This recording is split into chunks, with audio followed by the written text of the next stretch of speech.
1:27 మనము చూస్తాం కనుక కాళీ బ్రదర్ ఒకరోజు ఆయన లేపబడతాడు పునరుత్థాన శరీరంతో. మళ్ళీ మనం కలుసుకుంటాం. ఇంకా తర్వాత మరణం ఉండదు, సదాకాలం ప్రభువుతో కూడా ఉంటాం.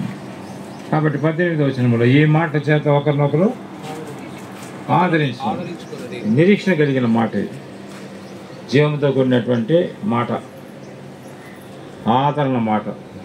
కనుక ప్రభు యొక్క మాటే మనను ఆదరించేది. ఎట్టి శ్రమల్లో బాధలో ఉన్నటువంటి వారైనా ఆదరించేటువంటి దేవుడు, సమస్త ఆదరణకు తండ్రి అయిన దేవుడు అని 2 కొరింథీ 1:3 మనం చూస్తాం. సమస్త ఆదరణకు తండ్రి అయినటువంటి దేవుడు ఆయన మనల్ని ఆదరించేవాడు. దేవుని యొక్క చిత్తాన్ని మనం అంగీకరించాల్సిందే.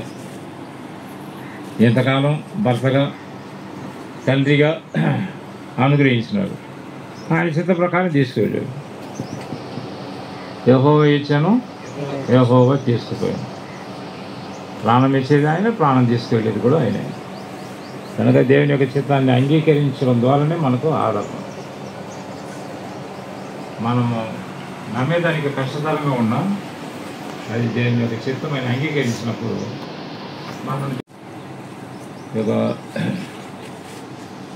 కుటుంబ ఆదరణ కొరకు ఇంకా రావాల్సినటువంటి క్రియలు వారు కూడా సకాలానికి రాగలుగున్నట్టు ప్రార్థన చేస్తారు. యేసుక్రీస్తు పునరుత్థానానికి లేచిన కారణాన్ని బట్టి మాకు జీవంతో కూడిన నిరీక్షణ అనుగ్రహించినాడు. కనుక మీకు స్తోత్రం చెల్లిస్తున్నాం. సోడు కాలేబు ఆయన దేవుని యొక్క పిలుపును అందుకొని దేవుని యొక్క సన్నిధికి చేరినాడు. ఆయన అనుకోలేదు, భార్య పిల్లలు ఎవరు అనుకోలేదు.